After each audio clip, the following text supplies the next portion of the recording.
মাচা ভর্তি সবুজ লাউ ঝুলছে। মাশাআল্লাহ। লাউ অত্যন্ত পুষ্টিগুণ সম্পন্ন একটি সবজি। আল্লাহ রসুল সাল্লাল্লাহু আলাইহি ওয়াসাল্লাম লাউ সবজি খুব পছন্দ করতেন। লাউ শুধু পুষ্টিগুণ সম্পন্ন একটি সবজিই নয়, লাউ কম বেশি আমাদের সকলের কাছেই অনেক পছন্দের।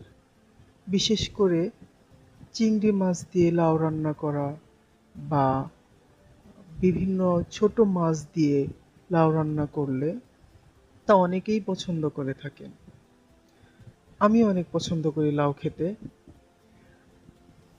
জান্নাতে আল্লাহ তাআলা তার জান্নাতি বান্দাদের জন্য এক ধরনের লাউয়ের মতো দেখতে ফলের ব্যবস্থা করে রেখেছেন, যা জান্নাতীরাই ভোগ করবে।